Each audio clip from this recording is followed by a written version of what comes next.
জাতীয়ের বাড়ি যাওয়ার পূর্বে আপনাদের সামনে এসে হাজির হয়েছে। আমার নিকট আত্মীয় যে বাসা সেখানে যাইনি। এটা আমার সৌভাগ্যের বিষয় যে আমি বরগুনা এসে এরকম হাজারো ছাত্র জনতা তরুণ প্রজন্মের সামনে এই উন্মুক্ত মঞ্চে আজকে দাঁড়াতে পেরেছি। আপনাদের প্রতি আমাদের জাতীয় নাগরিক পার্টি এনসিপির পক্ষ থেকে কৃতজ্ঞতা এবং মুখ ভরা ভালোবাসা সবসময় থাকবে। আমরা যখন দেশ করতে জুলাই পদযাত্রায় বের হই, সেই জুলাই পদযাত্রায় আমার বরিশাল থেকে বরগুনা আসার সুযোগ হয়েছিল। এই যে রাস্তা, আমরা এপাশে যে রাস্তা দিয়ে বরিশাল থেকে বরগুনা এসেছি, এই রাস্তা দেখে মনে হয়েছে এই রাস্তায় 100টার বেশি মরণ ফাঁদ আছে। বরগুনার মানুষের জন্য এই রাস্তায় যতটুকু না সোজা রাস্তা আছে, তার চেয়ে বেশি রাস্তার বাঁক আছে।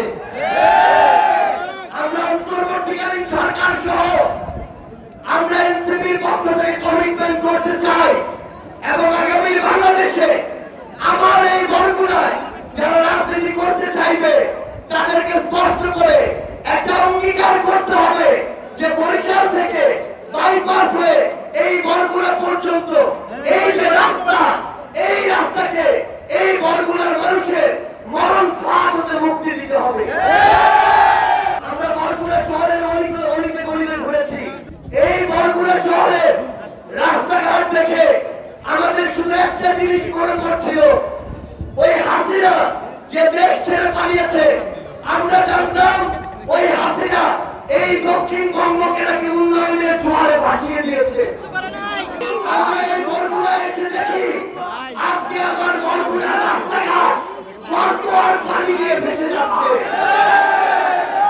আমরা এই বরগুনা জেলার যখন হাসপাতাল সম্পর্কে খোঁজ খবর নেই, তখন জানতে পারি যে এই বছর বাংলাদেশের জেলা হিসেবে শুধুমাত্র ডেঙ্গুতে সবচেয়ে বেশি মারা গিয়েছে এই বরগুনা।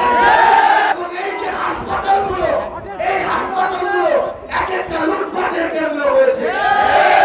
এই হাসপাতালের কর্মচারীরা এক একজন বড় বড় নবাব হয়েছে। এই হাসপাতালে ডাক্তার থাকে না।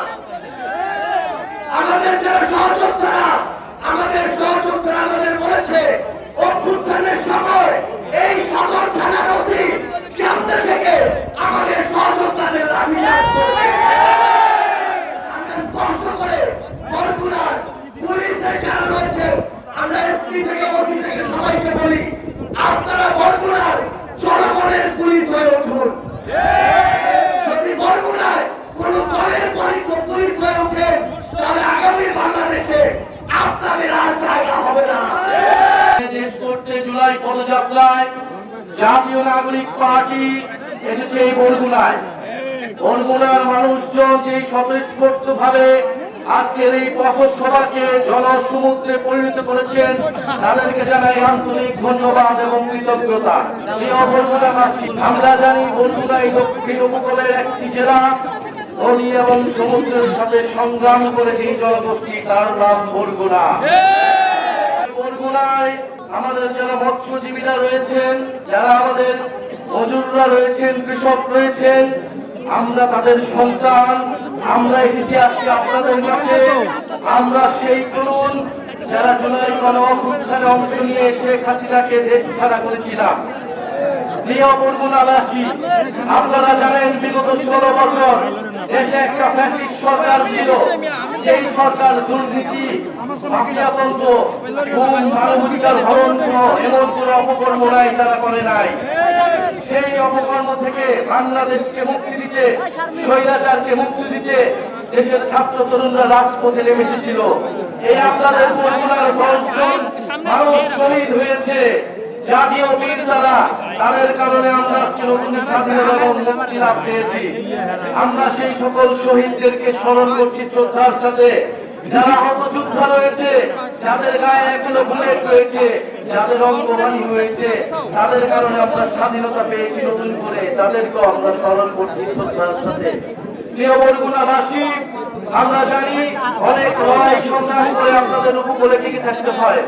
দুর্যোগ এবং নদী ভাঙন সবকিছুকে উপেক্ষা করে বরগুনাবাসী লড়াই সংগ্রাম করে যায়। বরগুনাবাসীর দিকে কেউ তাকায় না। উন্নয়নের মূলাজ হলেও বরগুনা পর্যন্ত সেই উন্নয়ন কতটুকু এসেছে সেটা আপনারাই ভালো জানেন। প্রিয় বরগুনাবাসী, আমরা জানি এখানে জলবায়ু দুর্যোগ রয়েছে। বরগুনায় লবণাক্ত পানি কৃষির সমস্যা তৈরি করছে, সুপেয় পানির অভাব তৈরি করছে। বরগুনায় আমাদের জলবায়ু উদ্বাস্তু তৈরি হচ্ছে।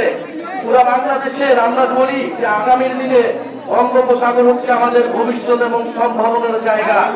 সেই জায়গায় বরগুনায় মত উপকূলীয় অঞ্চলগুলিকে আমাদের শক্তিশালী ঘাঁটি হিসেবে গড়ে তুলতে হবে।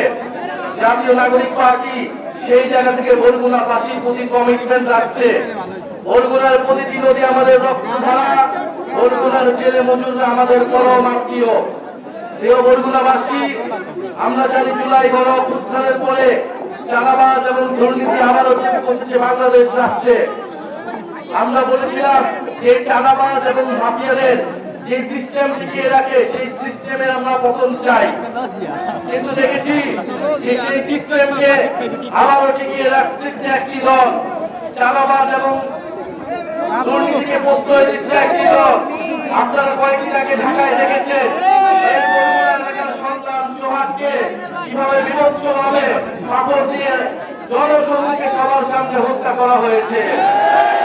বরগুনাবাসী এই ধরনের সিস্টেম দেখতে চায়? বরগুনাবাসী কি এই পাথর মেরে হত্যার রাজনীতি দেখতে চায়? বরগুনাবাসী কি এই চাঁদাবাজির রাজনীতি দেখতে চায়?